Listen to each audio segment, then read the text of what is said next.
불치성 급성 감염으로 사람들이 사망하고 고통받던 과거를 상상해보라. 항생제 이전 시대에는 산모가 단순 산육열로 사망하고 흉부 감염의 악화에 죽음에 이르는 일이 비일비재했다. 폐혈성 인두염으로 신부전을 일으키거나 상처 감염으로 사지를 절단하는 일도 많았다.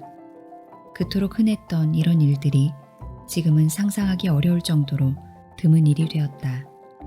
그런데 오늘날 의료의 현주소는 완전히 다른 모양새다. 쓰나미처럼 밀려드는 만성질환이 바로 그것이다.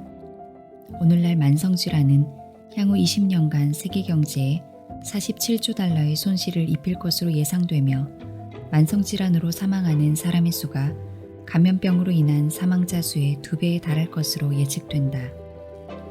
오늘날 우리는 건강관리에 점점 더 많은 비용을 지출하면서도 얻는 것은 점점 줄고 있다. 미국은 다른 어떤 선진국보다 의료 서비스의 결과가 떨어지고 기대 수명도 낮다.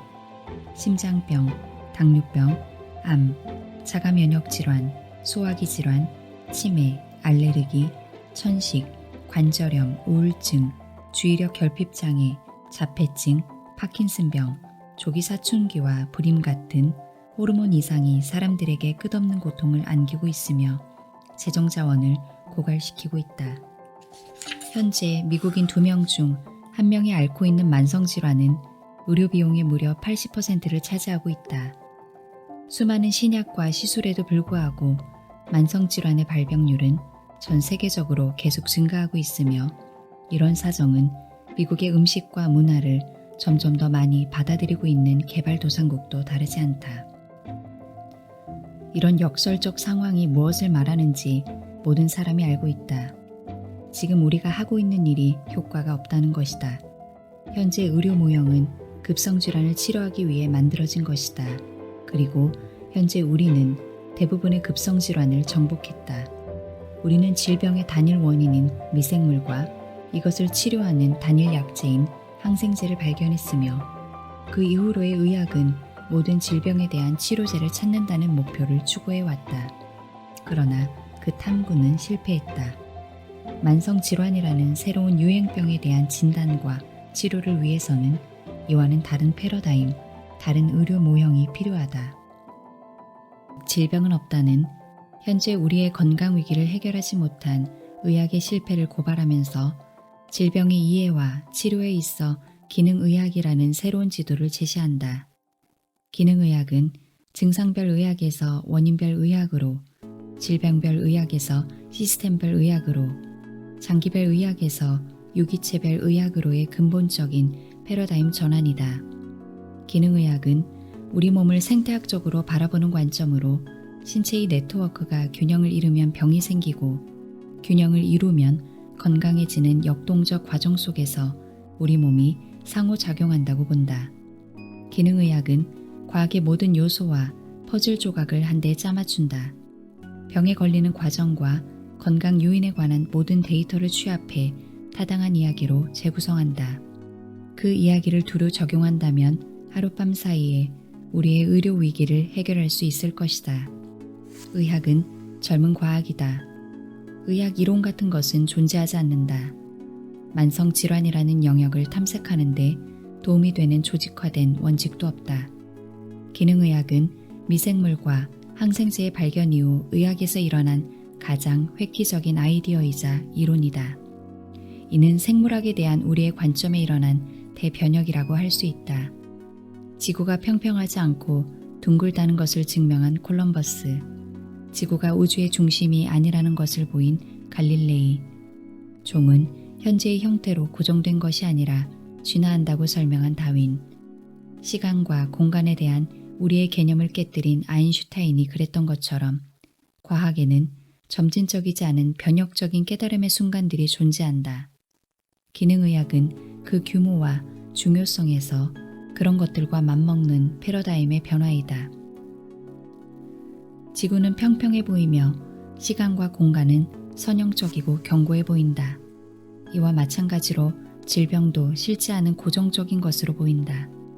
그러나 지난 30년간 연구 현장에서 누구보다 많은 의학 정보를 종합한 기능의학의 아버지 제프리 블랜드 박사는 이 책 질병은 없다에서 질병에 관한 우리의 이런 견해를 산산이 부서뜨린다. 우리가 알고 있는 질병이란 가공의 허상에 불과하다. 질병은 우리가 생각하는 방식대로 존재하지 않는다. 우리가 질병에 붙이는 이름은 올바른 약을 찾는 데는 유용하지만 질병의 근본적인 원인을 찾아내거나 치료 전략을 마련하는 데는 적절하지 않다. 슬픔과 무력감 증상을 보이는 환자가 있다고 하자 잠을 못 자고 일상 활동과 음식, 성관계에 흥미를 잃은 그 환자에게 우울증에 걸렸다고 말해주는 것은 아무런 도움이 되지 않는다. 우울증은 그가 당하는 비참의 원인이 아니라 일군의 증상에 우리가 붙인 이름에 불과하다.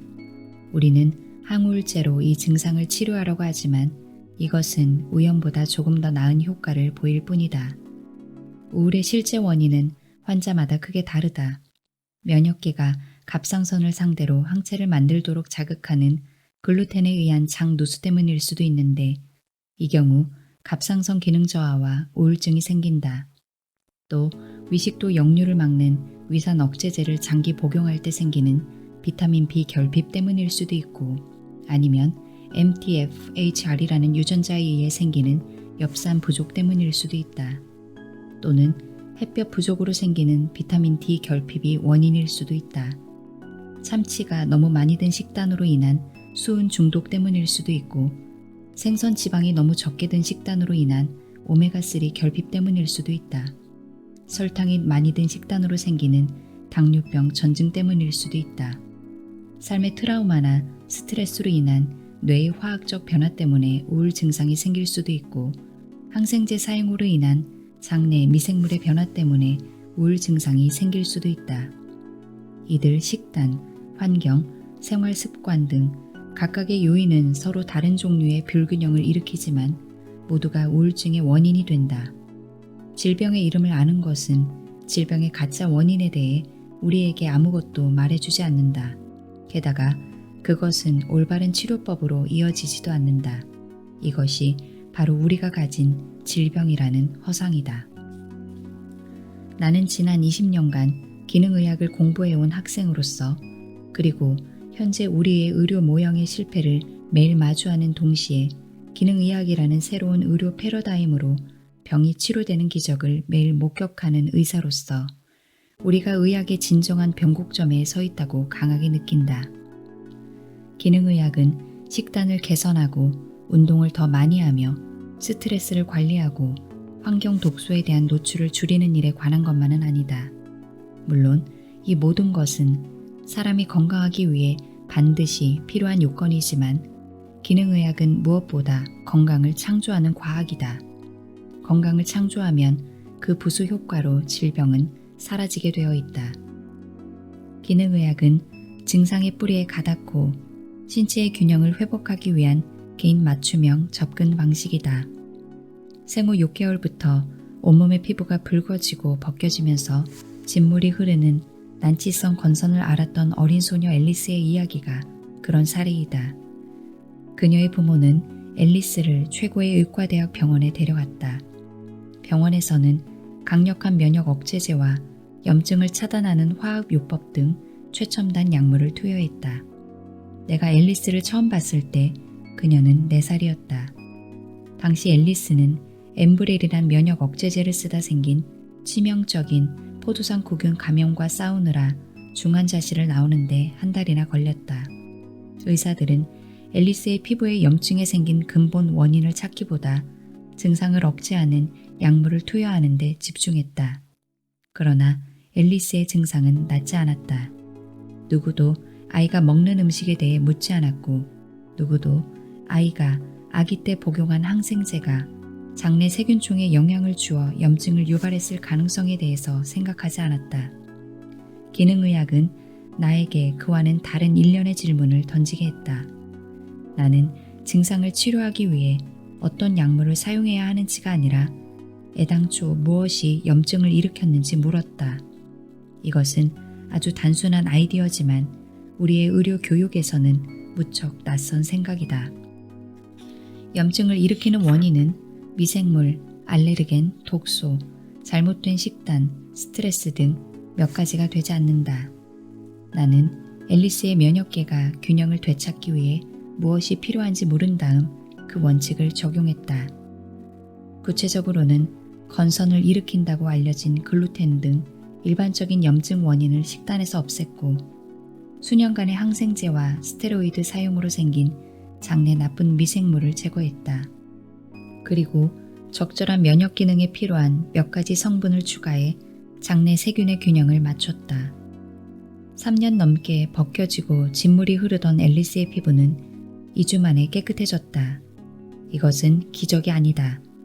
우리가 가진 질병이라는 허상을 깨뜨릴 때, 그리고 만성질환이라는 유행병을 해결하는 새로운 프레임을 적용할 때 반복해서 일어날 수 있는 자연스러운 결과이다. 패러다임의 전환은 쉽게 일어나지 않는다. 그 가치를 폄하하는 사람도 차고 넘친다. 그러나 증거는 확실하다. 그리고 현재 우리의 의료 방식이 가져온 실패한 결과는 건강관리에 종사하는 모든 학생에게 명약관화하다. 이제 건강관리의 급진적 변혁이 일어나야 할 때가 되었다. 수백만 명의 사람이 불필요하게 겪는 고통을 이 변혁으로 끝낼 수 있다. 이 책, 질병은 없다는 새로운 의학을 위한 선언문이다. 모든 의과대학 학생, 의료 분야의 모든 이해관계자, 보건정책에 관여하는 모든 정부 지도자가 이 책을 읽어야 한다. 우리 모두에게 있어 이 책은 진정한 건강과 치유로 나아가는 로드맵이다.